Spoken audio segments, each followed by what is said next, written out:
Ouça a Antena Zero no seu smartphone ou no seu tablet. Acesse tunin.com e dê uma busca. Antena Zero.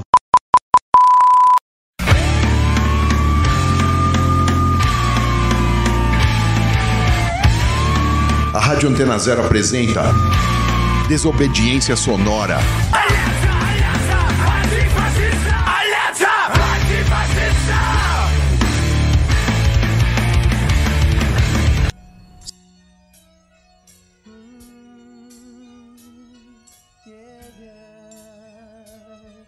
Salve, aqui é Fernando Konezuki e estamos em mais um podcast de Desobediência Sonora aqui na Rádio Antena Zero. E hoje aqui no Butantã eu tenho o prazer de anunciar a conversa com o Fábio Malarte, que vai apresentar um pouco do seu trabalho Fim das Linhas, Circulações e Confinamentos pelos Subterrâneos de São Paulo.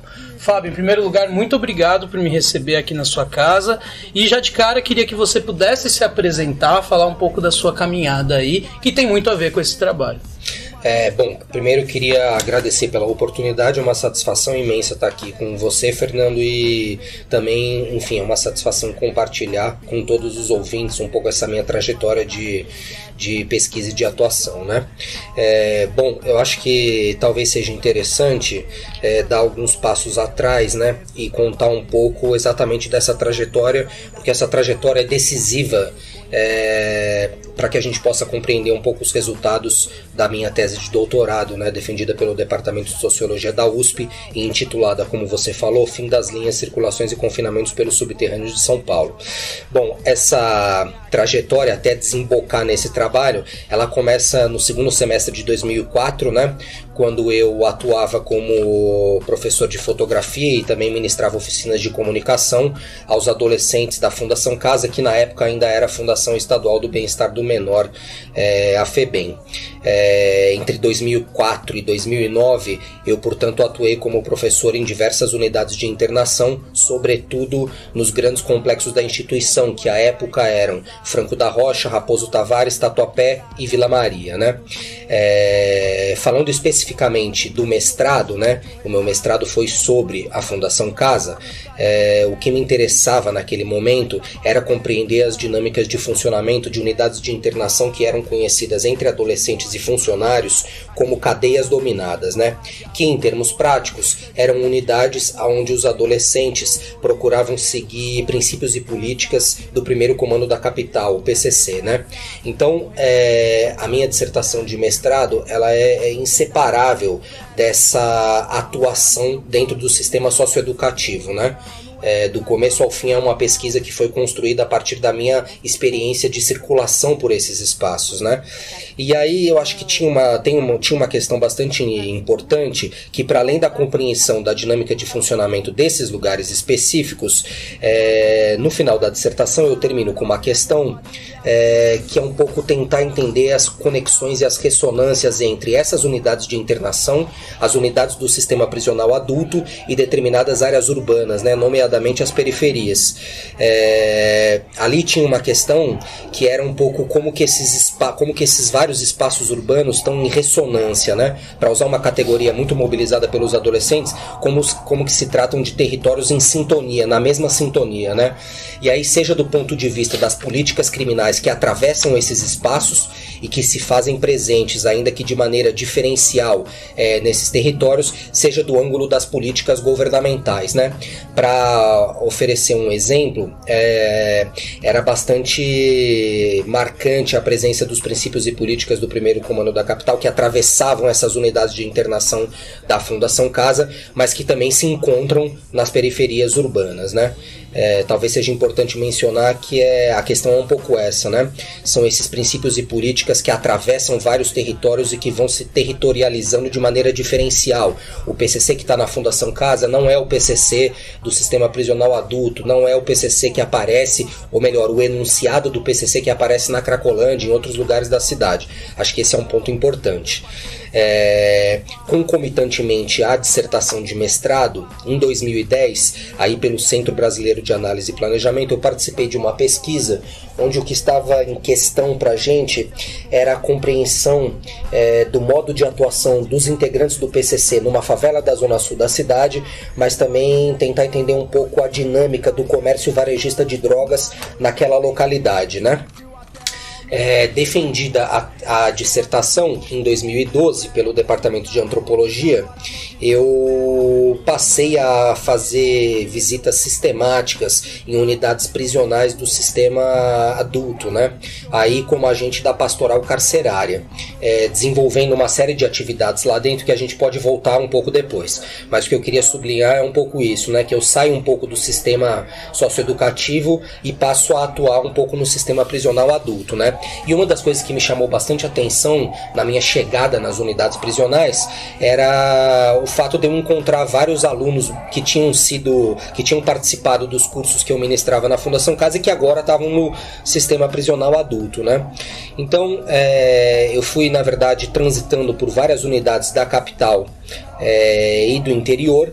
E esse trânsito pelo sistema prisional adulto foi que na verdade foi me mostrando outras conexões que eram preciso ser percorridas, né, digamos assim.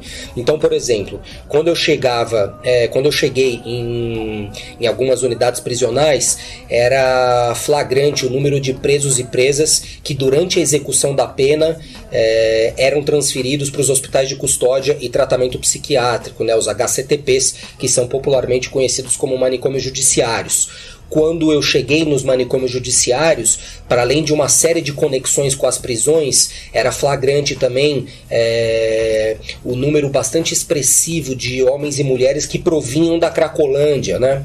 E aqui acho que é importante sublinhar uma das perversidades, né, dessas várias conexões e ressonâncias. Se os CAPs eles foram criados e foram pensados no bojo das lutas antimanicomiais, é bastante perverso a gente constatar que hoje em dia, por conta de determinações judiciais, eles na verdade operam como extensões dos manicômios judiciários, né? Então o que eu quero dizer com isso? Que na verdade internos e internas que estão confinados nos manicômios judiciários, quando eles vão ser soltos por conta dessas determinações judiciais, eles são obrigados a cumprir 1 ano de tratamento nos CAPs. Se porventura eles não cumprem esse tratamento, enfim, não apresentam no judiciário os comprovantes de que esse tratamento está sendo cumprido e tal, eles retrocedem para os hospitais de custódia, o que é uma lógica evidentemente carcerária, né? Então, na verdade, se fosse para resumir todo esse percurso, eu acho que a minha caminhada, né, ela mostra que na verdade a pesquisa de doutorado ela não decorre de um ponto de observação, mas de uma linha de observação que foi atravessando vários territórios urbanos e vários espaços institucionais ao longo desses últimos anos. E Fábio, diante dessa trajetória e transpondo para o contexto acadêmico, eu queria que você também pudesse compartilhar com a gente, quando você fala de cadeia, fala de gestão da pobreza, poder falar também do contexto manicomial, quais são as referências que você utiliza? Quais são os autores, as autoras? Qual é a base teórica que você costuma flertar para poder discutir sobre esses assuntos? Então, eu acho que uma das questões centrais da tese de doutorado, né, que foi defendida pelo Departamento de Sociologia da USP, é tentar, quer dizer, se a gente voltar, né, e pensar no que estava em questão para mim no mestrado, como eu disse, que eram um pouco essas conexões e ressonâncias entre unidades de internação da Fundação Casa, sistema prisional adulto e periferias, a tese de doutorado ela um pouco explode essa trinca, digamos, e aí a tentativa é de conectar vários outros espaços, né? Então, uma das questões centrais é justamente tentar entender essas conexões e ressonâncias entre instituições punitivas, como as prisões e os manicômios judiciários, mas também equipamentos de saúde, assistência e cuidado, como por exemplo os CAPs, né? Então, o cerne da tese está exatamente nessas conexões entre punição, repressão e controle, saúde, assistência e cuidado, né? Uma noção central que eu mobilizo na tese, que aí eu acho que dá para responder um pouco essa sua questão, é a noção de arquipélago, né? Que é uma noção que eu tomo emprestada do Michel Foucault. Ela tá ele trabalha isso nas últimas páginas de Vigiar e Punir, né, o que ele chama de arquipélago carcerário, que é um pouco essas conexões, né, entre esses vários aparatos de punir e de assistir e cuidar, né? Então é uma noção bastante importante assim no meu trabalho para tentar mostrar essas conexões, ainda que o arquipélago, tal como eu estou trabalhando ele, não é o arquipélago tal como o Foucault trabalhou, né? Na medida em que ele trabalhou na chave da sociedade disciplinar, e eu estou trabalhando numa outra chave, tentando fazer um deslocamento aí para pensar o arquipélago na chave da governamentalidade, onde o que está em questão é um pouco a gestão dessas populações indesejáveis e perigosas, né? Então eu acho que tem todo um repertório que me ajudou a pensar essas questões. Como eu disse, o Foucault é bastante importante, né? Mas o próprio Foucault se apropria da noção de arquipélago de um autor chamado Alexander Solzhenitsyn, que trabalhou o título do livro dele, né? O Arquipélago Gulag, os campos de trabalhos forçados na União Soviética. Então Foucault se apropria do Solzhenitsyn e eu em alguma medida me aproprio dos dois para tentar pensar algumas coisas que me interessam, né? Eu acho que esse é um pilar central. Aí tem toda uma discussão que me parece importante mencionar, que é com uma literatura dos campos de concentração também, né? Não para dizer que as prisões são campos de concentração, porque às vezes a gente escuta um pouco essa formulação, né? Não só no debate acadêmico, mas também, enfim, em vários outros espaços de discussão. E me parece que é preciso pensar um pouco essa relação entre prisão e campo, né? E não tomar de barato como se fosse necessariamente o campo, mas pensar isso. Da maneira como eu formulo, é uma questão muito mais de... Não se trata de uma questão de comparar os campos das prisões, mas é uma questão de evocação, né? Então, eu me deparei com determinados espaços dentro das prisões, que é o que na tese eu chamo de subterrâneos, que são espaços que evocam algumas das dinâmicas que operavam nos campos, né? Então acho que tem todo um... Enfim, eu citei aqui só duas ou três referências que foram bastante importantes para mim, né? Mas haveria muitas outras, mas enfim, para a gente começar o papo, acho que pode ir por aí. Fábio, queria que você pudesse falar pra gente mais sobre essas conexões e a transição dessas pessoas por esses lugares. E nessa conjuntura que a gente está hoje em dia, por exemplo, com o pacote anticrime do Sérgio Moro, queria que você pudesse discorrer um pouco o seu olhar sobre essa conjuntura diante dessas conexões. Como que é essa gestão desses espaços e dessas pessoas e como que elas se conectam? Queria que você versasse um pouco sobre. Então, essas conexões, na verdade, é bastante curioso isso, porque eu fui percebendo, né, a existência dessas conexões a partir da minha própria circulação por esses espaços, né, a partir do meu próprio trânsito, né. Foi o meu deslocamento, em alguma medida, que foi abrindo essa chave das conexões, né? Só que, e eu acho que esse é o ponto importante, essas conexões elas são possíveis de ser vistas a partir de vários ângulos. Então, por exemplo, eu trabalhei com processos judiciais de algumas pessoas que eu encontrei nos manicômios judiciários, e esses processos, eles já me mostravam, para além das narrativas dessas pessoas, né? Porque eu conversava bastante com elas sobre a trajetória delas, a trajetória de vida. Então, as trajetórias dessas pessoas, elas vão apontando para todo um circuito, digamos, carcerário assistencial, né? Digamos que são existências que são forjadas nesse circuito carcerário assistencial. Então, para dar um exemplo, eu acompanhei a trajetória de uma interlocutora, que é a interlocutora para a qual eu dedico inclusive a tese, que ela tem todo um histórico desde a infância de instituições de acolhimento para crianças em situação de rua, aí depois uma vivência, uma perambulação pelas ruas, e todos os equipamentos que circundam essa questão da rua, aí a internação na Fundação Estadual do Bem-Estar do Menor, com várias entradas e várias saídas, aí depois a internação, pelo menos 11 internações em hospitais psiquiátricos, a captura pelas prisões, e aí a chegada nos manicômios judiciários, né? E aí depois, salvo engano, de 15 anos, 12, 15 anos, ela morre dentro do hospital psiquiátrico e falece dentro do hospital, né? Então, na verdade, uma das questões que eu me pergunto quer dizer, são existências, muitas dessas existências são forjadas nesse circuito carcerário assistencial, e se a gente se questiona, afinal de contas, qual que é a possibilidade do fora desse circuito, né? Onde está o fora dessa rede, dessa malha de controle, né?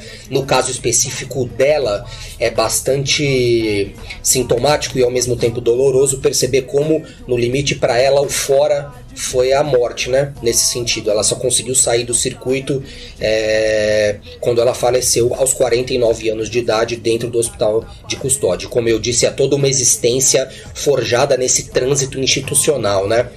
Então, para retomar um pouco a sua questão das conexões, se a minha própria trajetória já mostrava essas conexões, depois as trajetórias das pessoas com as quais eu me relacionei também apontavam para essas conexões, eu acho que na verdade é preciso enfatizar que não são só pessoas que circulam, né? Mas são tecnologias, práticas, dispositivos de controle, procedimentos de segurança, cheiros, memórias, evocações. Portanto, a minha questão com o arquipélago está longe de ser uma questão só calcada na ideia da circulação das pessoas, né?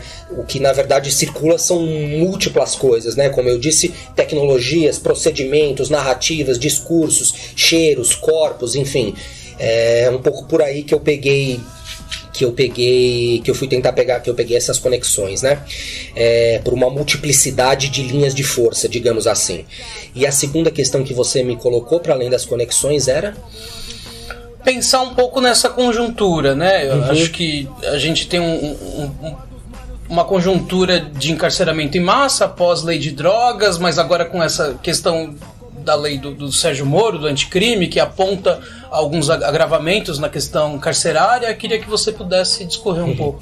Eu acho que essa questão é super importante, Fernando, que você coloca pelo seguinte: acho que tem um desafio, que é um desafio que eu, pelo menos, não tenho uma resposta precisa, né, de como enfrentá-lo, mas que se resume basicamente no seguinte: existe eu acho que um desafio para pensar que a gente sempre tem uma tendência a ou dizer as coisas, no fundo é isso, o Estado sempre matou, e isso não deixa de ser verdade. A matança policial eu acho que é um exemplo disso, né? Afinal de contas, o recrudescimento da matança policial que acontece, por exemplo, hoje no Rio de Janeiro, para pegar um exemplo, o aumento dos índices de letalidade policial, né? Ele não apaga o fato de que a letalidade policial é um traço da nossa história, né? Então eu acho que tem um desafio, cara, de não tomar isso como sempre foi assim, porque aí a gente não avança nas questões, e ao mesmo tempo de não tomar tudo como se fosse uma novidade, né? Como se fosse a partir do governo Bolsonaro que a polícia estivesse matando nas periferias. Isso não é verdade, né? A mesma coisa em relação ao encarceramento. A gente até pode vir a notar um recrudescimento das políticas punitivas agora e tudo isso, mas é preciso lembrar que, a explosão dos presídios federais se deu durante um governo supostamente de esquerda. Então o que eu estou querendo dizer com isso é que tem um desafio e eu acho que isso está formulado em alguma medida num texto muito interessante, nas coisas muito interessantes que o Frantz Fanon escreve, né, sobretudo num livro chamado Os Condenados da Terra, onde ele está dizendo que a violência, na verdade, é a matriz das relações coloniais, né? Na verdade, a nossa história, ela é uma história, em alguma medida, feita de matança, né? Da caçada aos homens, tá ligado?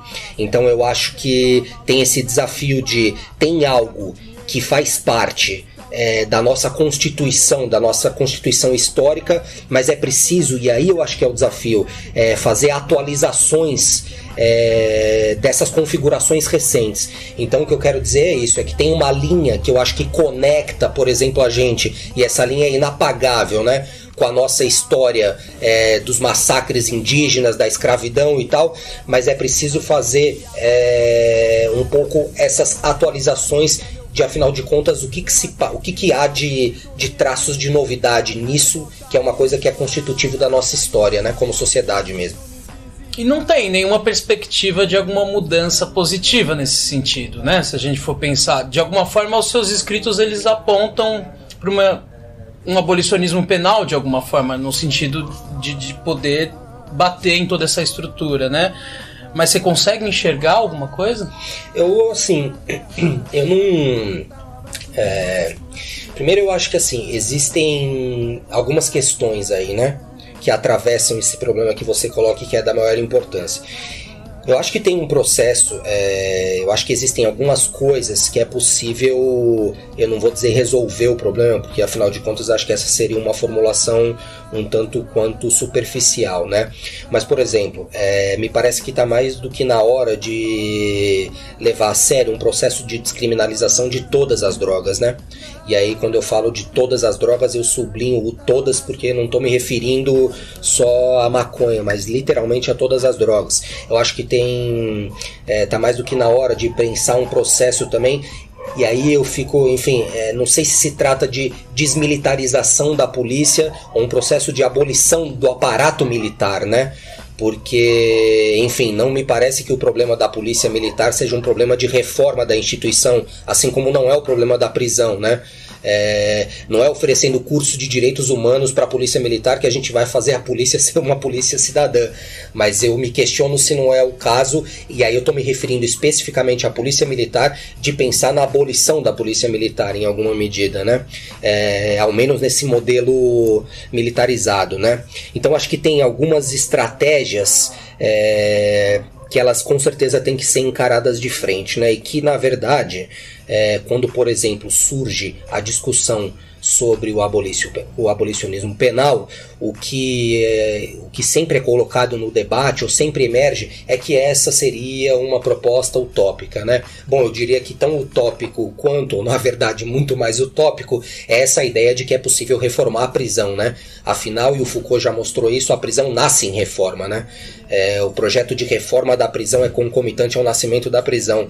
Portanto, eu acho que o importante dessas questões que eu mencionei aqui agora, na verdade é o horizonte político de luta que elas propiciam, né? Eu não estou dizendo que a gente vai descriminalizar todas as drogas amanhã, que a gente vai abolir a polícia militar amanhã, ou que a gente vai acabar com as prisões amanhã, mas se o horizonte de luta política é esse, me parece que esse horizonte possibilita a construção de algumas estratégias que estão alinhadas com ele, né? E não com os projetos de reforma, por exemplo, das instituições punitivas. Fábio, vamos fazer uma pequena pausa aqui, daqui a pouco a gente volta. Beleza.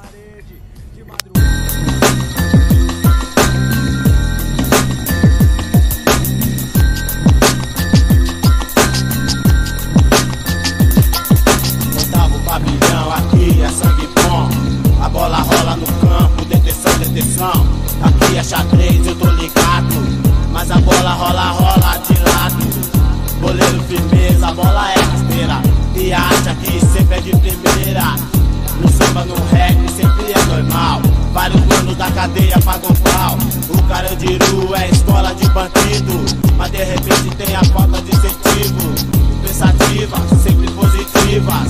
Oficina do diabo é mente vazia. A inteligência aqui é natural. Se a bomba explodir, fica legal. O nome é Fidado, pode acreditar. Oitavo pavilhão no ar. Aqui é sangue bom, lado a lado com os irmãos. Oitavo pavilhão. Aqui é sangue bom, lado a lado com os irmãos. Oitavo pavilhão. Quando a bomba explodir, você vai se mijar e vai saber que tem ideia pra trocar de um lado pro outro, olho contra olho. O oitavo pavilhão é só maluco no sufoco. Olha e pensa um pouco, preso não é louco. A comunidade precisa de conforto. Fogo contra fogo, sistema muito louco. Vivendo igual cachorro no fogo. Entrou, virou bandido, na rua é assassino. Trombou com a polícia, Aí tá fudido. aqui é fitado, sempre no sorriso.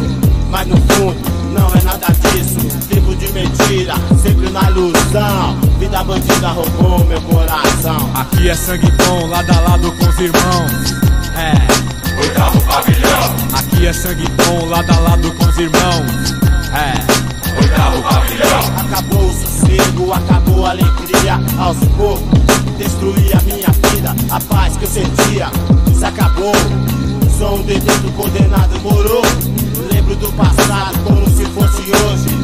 Viajando na calada da noite. Hoje estou aqui e tenho que cumprir pra ficar bem a pampa por aí.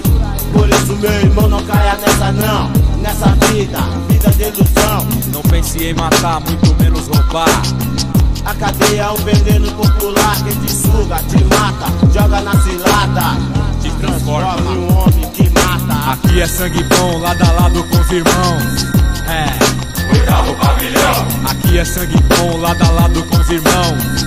É, oitavo pavilhão. Aqui é sangue bom, lado a lado com os irmãos. É, oitavo pavilhão. Aqui é sangue bom, lado a lado com os irmãos. É, oitavo pavilhão.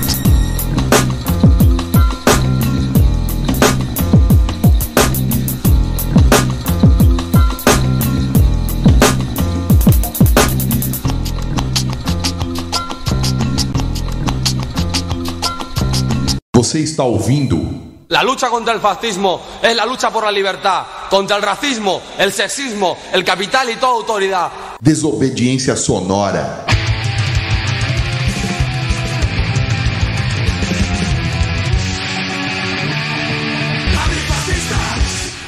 Antena Zero.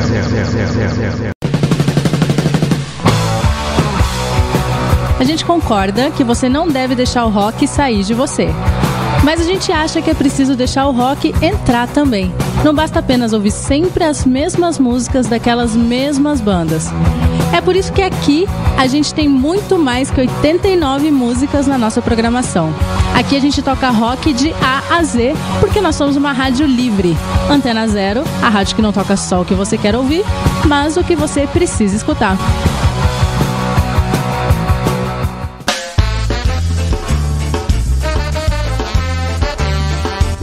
Tunes aqui na Rádio Antena Zero, toda quinta às 6 da tarde, com Mari Schultz e Rodrigo Sonesso. Convidados, entrevistas, posicionamento, opinião e muito som, porque aqui o Sky é tratado como ele merece, com atitude, postura e muita ideologia.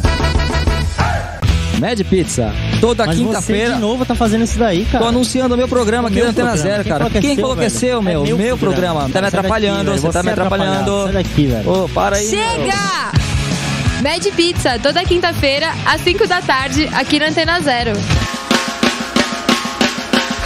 Pô, ela esqueceu de falar meu nome, meu. Não vai falar, ela vai falar só o meu nome. Não, o programa é meu, cara, tem que falar o meu nome. Rapaz, sai fora daqui. Apresentado por Mad Christian. Apresentado por Henrique Pizza. Mad Christian e Henrique Pizza. Meu nome veio primeiro, cara. Isso não é você tá aqui, velho. Não é nem você, cara, o programa é meu. Seu caramba, sai daqui. Vai. Comentários esdrúxulos. Piadas de mau gosto. Impropérios contra tudo e contra todos. Tudo isso regado ao mais clássico punk rock e ao mais fino hardcore. Programa de Mortal, toda quinta-feira, às 9 da noite, aqui na Antena Zero. Sabemos que no vamos a heredar nada más que ruinas, pero a nosotros no nos dan miedo las ruinas, porque llevamos un mundo nuevo en nuestros corazones. Rádio Raio. Estímulos e urgências sonoras. Músicas, conversas, recortes de texto, filmes e vida. Sobre temas que impulsionam e inspiram agindo agora. Todo domingo, às 9 da noite, com Rashi Pash e Vanessa Nicolave, aqui na Antena Zero.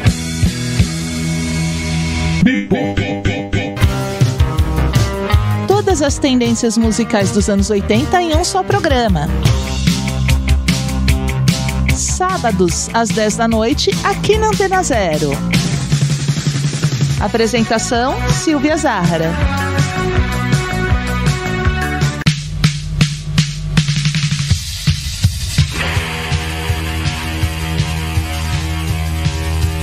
Antena Zero.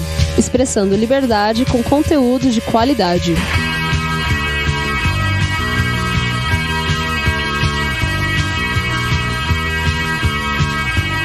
Antena Zero. Você está ouvindo? La lucha contra el fascismo es la lucha por la libertad, contra el racismo, el sexismo, el capital y toda autoridad. Desobediência sonora.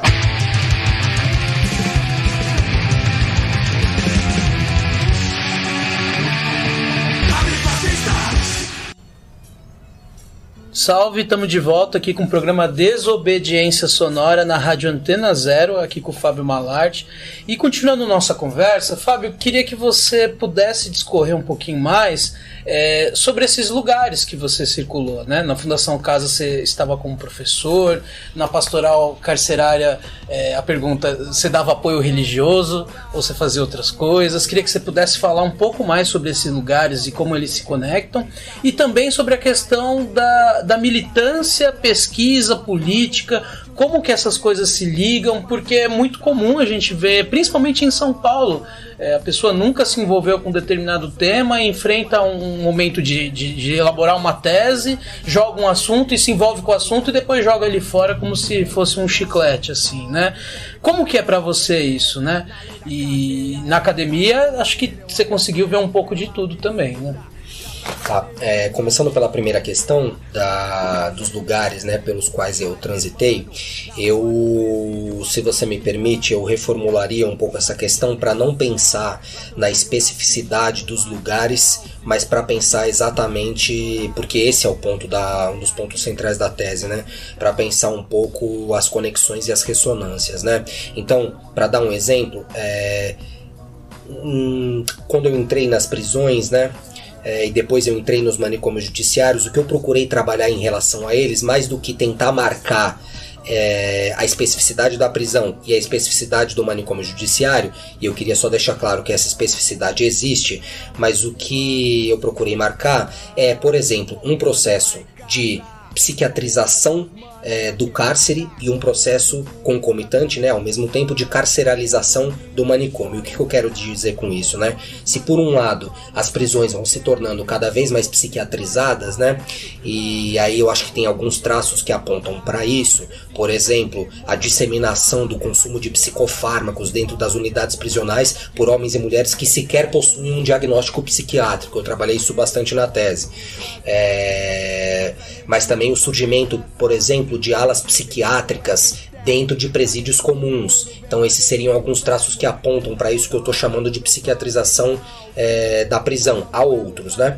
No caso da carceralização do hospital de custódia, dos manicômios judiciários, enfim, uma série de dispositivos de controle e procedimentos de segurança que na verdade nascem nas prisões, mas que vão sendo transpostos para esses manicômios. Do mesmo modo, se nota de maneira muito clara a chegada de homens e mulheres com uma vasta trajetória prisional que vão sendo confinados nesses lugares também, né, nos manicômios judiciários. Então acho que em alguma medida, e na tese isso está bem claro, né, é possível perceber que você pode, quando você está na prisão, em alguma medida você também está no manicômio judiciário, você também está numa unidade de internação da Fundação Casa. Do mesmo modo, quando você está na Cracolândia, você também está na prisão, você também está no manicômio judiciário. Quando você está no manicômio, você também está na prisão. Enfim, quando você está na Fundação Casa, você também está na prisão.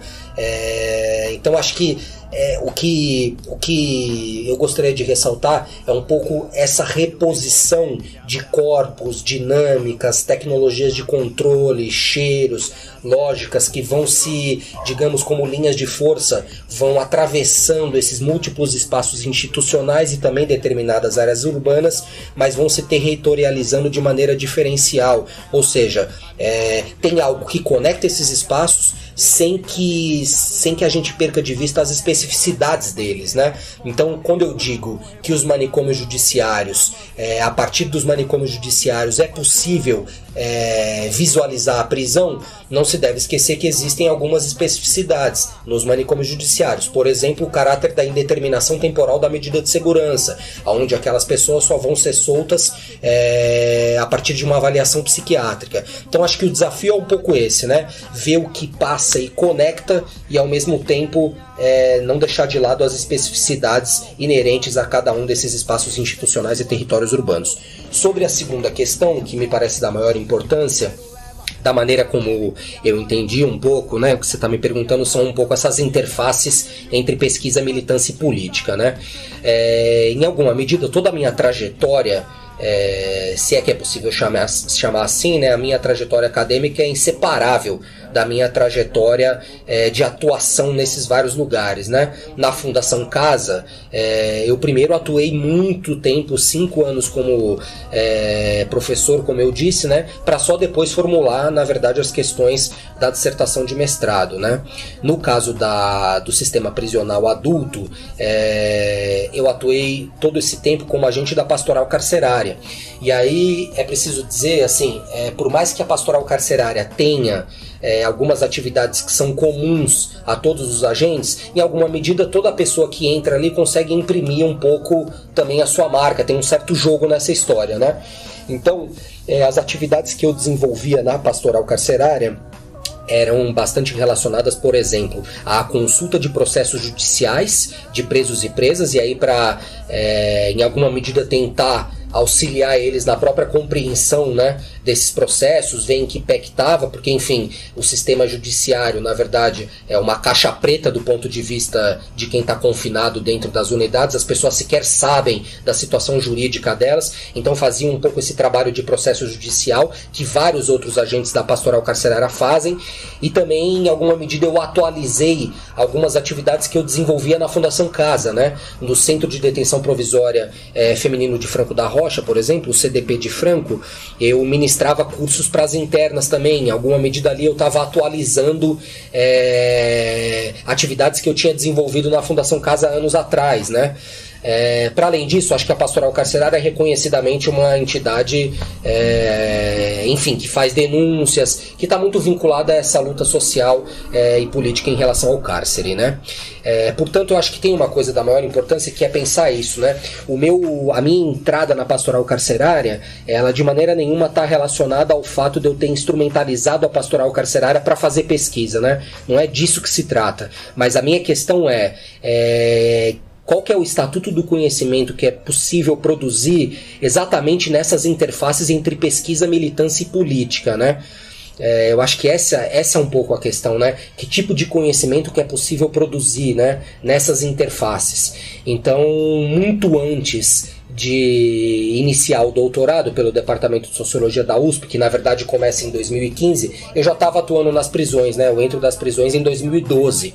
Então tem toda uma questão de um engajamento político em relação a essa pauta carcerária e tal. E aí eu acho que a formulação boa é essa, né? Qualquer especificidade desses conhecimentos que vão se construindo nessas fronteiras, né, entre militância, pesquisa e política. Para dar um exemplo bastante prático, todo o meu diário de campo, né, que eu mobilizo na tese, parte do diário de campo, do material mobilizado na tese, ele também foi mobilizado em artigos que eu escrevi com outros componentes da pastoral carcerária. A gente, por exemplo, publicou um relatório no final de 2018, porque quem visitava os hospitais de custódia era um grupo e eu era só um integrante desse grupo, o Grupo de Trabalho Saúde Mental e Liberdade. A gente publicou um relatório no final de 2018 e nesse relatório vários dos materiais que eu trabalhei na pesquisa, em alguma medida estão lá também, as notas de campo que eu mobilizo na pesquisa, elas também rebatem lá.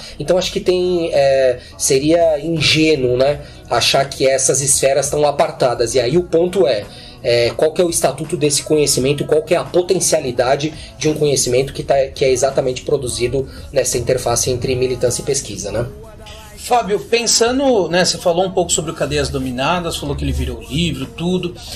Você também teve a organização de um outro material, BR-111, que são vários artigos, né? Queria que você pudesse contar um pouco como que foi a circulação do Cadeias Dominadas depois que você lançou, né? Como é que foi a circulação desse livro, o BR-111, como que ele circulou, como que ele foi organizado, o que tem nesse material. E agora com seu doutorado, ele deve virar um livro também ou não? Então, tem uma questão bastante interessante nisso, que o autor, ele pode até, eu acho que na verdade assim, a gente não consegue ter um domínio depois que o livro é publicado, ele ganha asas e tem uma vida própria, e aí ele vai ser enfim, absorvido de X, Y e Z maneiras, né? Então é difícil mensurar como foi a absorção do material, né? Ou todas as formas na qual ele foi absorvido. O que me parece bastante importante é que, e aí sim eu acho que existe enfim, um peso relativo do autor, né, que é muito mais relacionado não à recepção desse livro, ou seja, como ele vai ser recebido, mas construir um aparato tentando pensar, afinal de contas, com o que ele se conecta, né, com o que ele ressoa.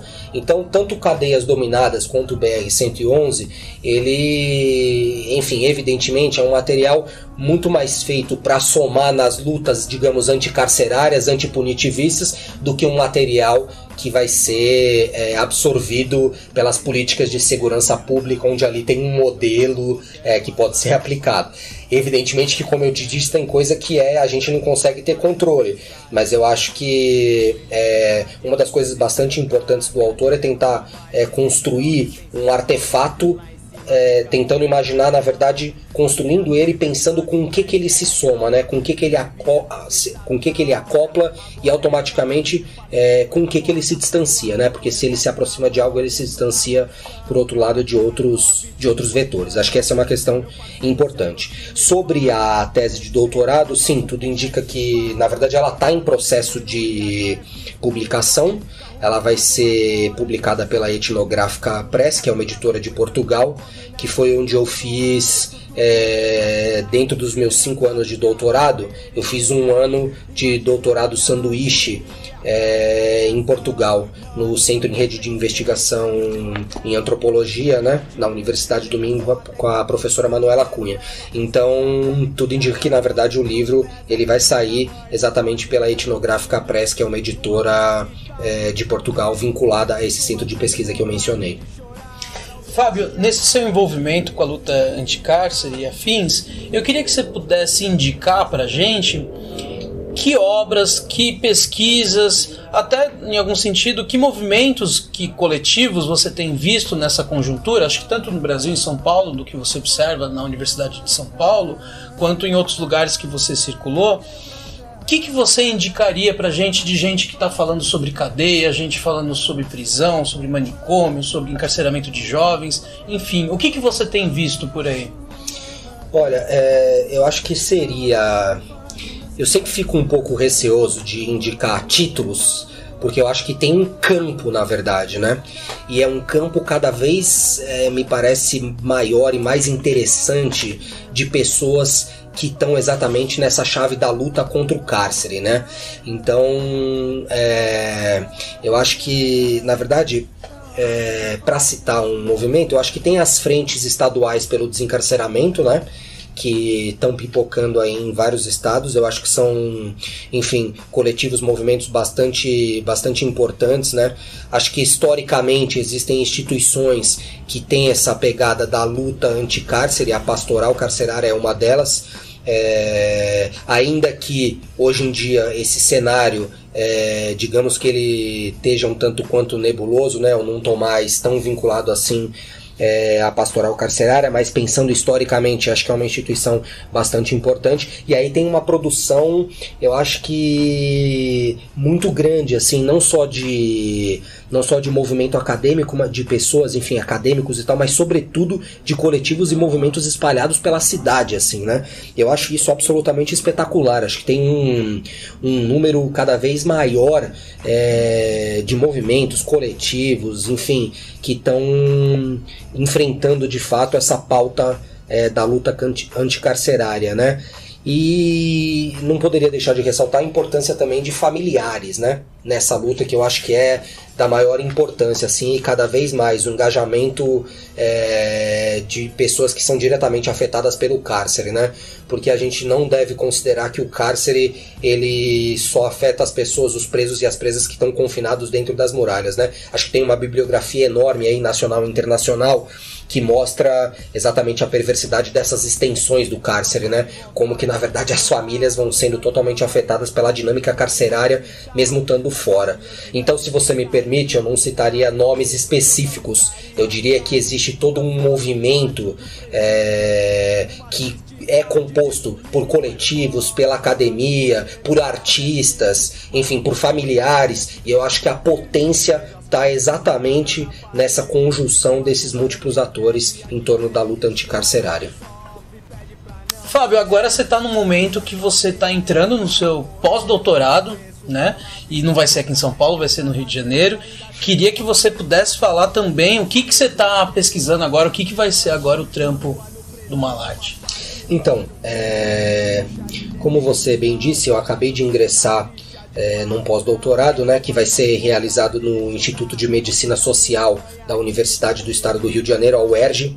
E, para ser bastante sintético, eu tô... Na minha tese de doutorado, eu terminei com uma discussão sobre os espaços subterrâneos, né? Aonde, entre outras coisas, eu estou discorrendo sobre o que eu estou chamando de uma política do definhamento, né? Aonde é possível, que na verdade, digamos que aonde é possível o Estado matar não por uma bala cravada na testa, não por uma execução sumária, mas como é possível ir produzindo uma morte lenta, dolorosa e gradual, dia após dia, pelas próprias condições do funcionamento carcerário, né? É muito mais, digamos, mais complexo do que isso, mas enfim, o que eu gostaria de ressaltar é esse ponto, né? Eu termino com essa ideia de política do definhamento. E ali o que já aparecia, e é o que eu vou, para responder a sua questão, trabalhar a partir de agora, são um pouco essas articulações entre prisão e morte, né? Então eu vou começar a trabalhar isso, mas já tenho algumas pistas, né, do que eu estou pensando em trabalhar. E eu acho que tem três eixos, né, dessa história toda, né? Pensando, o que me interessa são as relações de continuidade entre prender e matar, né? Então, tem um artigo que eu publiquei, salvo engano, em 2015 com o Rafael Godoy, onde ali a gente já mostrava como que prender é uma forma de matar da seguinte maneira, né? A gente se deparou com muitos casos de execuções sumárias perpetradas por policiais encapuzados nas periferias da cidade, onde o critério para a produção da morte era a passagem pelo sistema. Então aqui nesse ponto fica bastante evidente como que prender e matar não são táticas opostas, né? Mas como que a própria passagem pela prisão, em alguma medida, ela vai servir como critério de produção da morte para os grupos de extermínio fora das muralhas prisionais, né? Esse seria um primeiro eixo, né? A passagem da prisão como um critério de produção da morte. Um segundo eixo é o que a Secretaria de Administração Penitenciária, e não só de São Paulo, mas de vários estados da federação, classifica como mortes naturais. Só para você ter uma ideia, em 2017 o sistema prisional paulista teve 532 mortes, sendo que dessas 484 foram classificadas como mortes naturais pelo Estado. E aí eu pergunto, numa prisão superlotada, com alimentação precária, inexistência de atendimento médico, espancamento, tortura, racionamento de água, enfim, todos esses traços que são característicos da máquina carcerária, o que significa uma morte natural, afinal de contas, né? Então esse é um segundo eixo, tentar pensar essas mortes naturais, né, dentro das prisões. E um terceiro eixo, que também articula prisão e morte, seria os desaparecimentos que aconteceram depois dos massacres que ocorreram no começo de 2017, né? Em Manaus, em Roraima e na penitenciária de Alcaçuz, no Rio Grande do Norte. Então, que são esses casos de desaparecimentos nas prisões, né? E o que isso significa, assim, em termos muito, muito práticos? Quer dizer, existe um número, só para um parênteses, né? Existe um relatório do Mecanismo Nacional de Prevenção e Combate à Tortura, onde eles mostram isso. Existe um número de presos após esses massacres que constam como estando na prisão, mas que os caras simplesmente desapareceram, né? E que nesse sentido vão se constituindo como prováveis vítimas de desaparecimento forçado, né? Então é um pouco isso. Eu tive recentemente em Manaus conversando com um ex-interno e ele narra um pouco essa história, né? De como que esses casos de desaparecimentos, eles podem estar conectados, por exemplo, com alguns eventos de fuga, né? Então, quando tem alguma fuga, esses sujeitos que fugiram ficam com o estatuto jurídico de foragido, mas ele mesmo narra que várias pessoas são mortas e que, bom, Isso, o cara fica como foragido, mas na verdade ele tá morto. Então acho que aqui tem uma articulação entre desaparecimento e prisão, que é a que na verdade eu menos domino até o momento, mas que eu tô interessado em ir atrás disso, né? Então é um pouco isso. Na verdade, agora, daqui pra frente, o que eu vou me concentrar um pouco nessas várias relações de continuidade entre prisão e morte. Seja nos casos de pessoas que são mortas fora das prisões pela passagem, tendo em vista a passagem pelo sistema, seja nos casos que são classificados pelas secretarias de administração penitenciária como mortes naturais, ou mesmo nesses últimos casos que eu falei, de presos que simplesmente evaporam de dentro das prisões. Fábio, eu quero te agradecer muito pela oportunidade dessa conversa, de você me receber aqui no Butantan. Antes, se alguém quiser entrar em contato contigo, qual que é o caminho? Eu acho que a maneira mais fácil é via, enfim, e-mail, né? Eu infelizmente, ou felizmente, não estou conectado com Facebook, enfim, nenhum desses outros canais, então me parece que o e-mail é a maneira mais fácil, né? Que é Malarte, meu sobrenome, 82@yahoo.com.br. E, enfim, que todas as pessoas que escutarem e tiverem vontade de entrar em contato, sintam-se à vontade. Estou à disposição aí para responder qualquer tipo de questão e somar em outras questões também. Obrigado, e queria aproveitar para finalizar agradecendo a oportunidade de estar aqui com você e agradecendo também a todos os ouvintes que acompanharam o programa. É isso, e esse foi mais um Desobediência Sonora aqui na Antena Zero. Para mais informações, desobedienciasonora.milharal.org.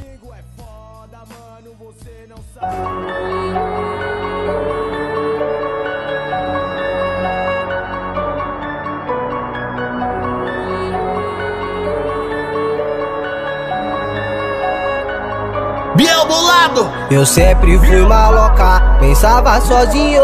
Os enquadros eu falava assim, eu sou Zé Povinho. Mal ele sabia que nós éramos 5-7, o linha de frente da quadrilha dos moleque, nadando no cifrão, tava de patrão. Mas um dia por acaso demos falha na missão, não deu pra correr, já tava cercado. Acordei no DP, machucado e algemado. Polícia do caralho me levou pro corró. Respondi um 5-7, suave eu sou menor, mas minha ficha é grande, 1, 2, 5-5. Juíza do caralho, pois pra fuder comigo, 1 ano e 5 meses lá na fundação, andando com a mão pra trás e sempre olhando pro chão. Luta papo reto, eu não vou conseguir. Vou montar um time monstro, vou tentar fugir. E com os 30 dias eu já me acostumava com toda a opressão e os tapas na cara. Minha mãe não aguentava vir me visitar, e quando o sinal tocava vinha desmaiar. Eu ficava refletindo nas cartas que chegava dos manos da família e também da namorada. Mas aí chegou o que eu tanto pedi pra Deus, mas o menor revoltado, mesma fita que eu. Só que nos primeiros dias ele ficou cismado. O tempo foi passando, eu fui trocando um papo. Meu vulgo é caveirinha, vou passar o intuito. Quero pular a raposa e voltar pro mundo. Demorou pra responder, o menor ficou pensando. Depois passou pra mim, tinha matado fulano. Que bagulho doido, não era réu primário. Na ficha do menor tinha 5 assassinatos. Chegou mais um neguinho da hora da quebrada, era o mestre dos tramete, não passava nada. Nós já era conhecido como os irmãos metralha, puxamos a disciplina dessa fundação casa. Mas tinha um vacilão tumultuando no pátio, pagando de pá só porque tinha palhaço. Aê neguinho, salve menor, vamos colar na grade, vamos grudar esse bico. que tá de galinhagem só. Deixa escurecer que nós encosta lá. E vai ser braço e perna que o trio vai quebrar. Mas não foi como eu queria, o comédia caguetou. Aí na mão do sistema nossa pena aumentou. Mas aí não pega nada, eu já tô fudido mesmo. Mas aquele maldito já se foi de exemplo. E uma prima minha encostou na visita, me trouxe um biriri com contato da lojinha. O agente já foi pago, já sabe do esquema. Se agir no contrário, vai entrar no problema. Alô, irmão, salve, salve, caveirinha no toque. Sintonia Guarulhos, como cê tá, molecote? E já tô firmão, preciso do produto. A fundação virou, aqui nós domina tudo. Ó, lá como cê tá, fica malandrão, tá igual no mundão, jorrando disposição. A MAP e a F tá tendo, mas tem que tá vendo como vai chegar aí dentro. Irmão, se liga, só vou te explicar a parada. Sabe aquele Ricardão, o marido da Flávia? Então eu já ganhei que ele é dos agentes. Solta uma nota pra ele colaborar com a gente. Aquelas preciosas, 10 notas de 100. Se eles não aceitar, nós corta aqui na FEBEM. Não vem pagar de sistema os menor revoltados. Nós vai sair daqui, vamos pular lá. Mas cuidado, caveirinha entendeu tudo, firmeza pode ir pá. Sexta-feira a droga chega, vou agilizar. Então, forte abraço, irmão. Forte abraço, caveirinha, e fica com Deus. Igualmente a mesma fita. Sexta-feira à noite veio o monitor e me disse na calada que a carga chegou. Dei um salve no menor, um salve no neguinho. Já pode cortar Colombo e liberar o verdinho. Eu tô tranquilo e calmo, tô com os aliados, mas de qualquer maneira eu ainda tô privada. Revista chegou e eu não fui avisado. E aquele monitor, safado do caralho, vai ser esculachado pelos irmãos metralha. Pra nunca mais vir querer dar cadeirada. Atracou na primeira, os internados avançou. Só que já na segunda deu a choque, entrou. Ficou sinistro, ficou sinistro, ficou sinistro. Foi cena de terror, eu vi as visitas chorar e os pivete também, mas aqui cê está com nós. Ou morre na FEBEM porque o ódio de SP igual a nós não tem, porque o ódio de SP igual a nós não tem, porque o ódio de SP igual a nós não tem. Já grudou o monitor, então rasga o refém, porque o ódio de SP igual a nós não tem, porque o ódio de SP igual a nós não tem, porque o ódio de SP igual a nós não tem. Já grudou o monitor, então rasga o refém. Contra a opressão de todos os parceiros. Terror do sistema, caralho. Terror do sistema, caralho.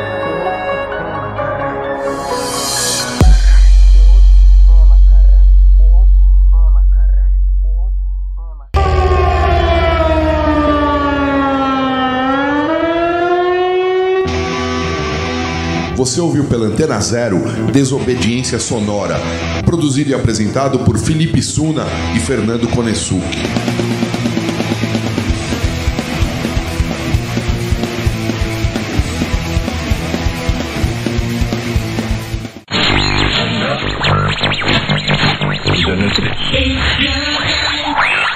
Você está na Antena Zero.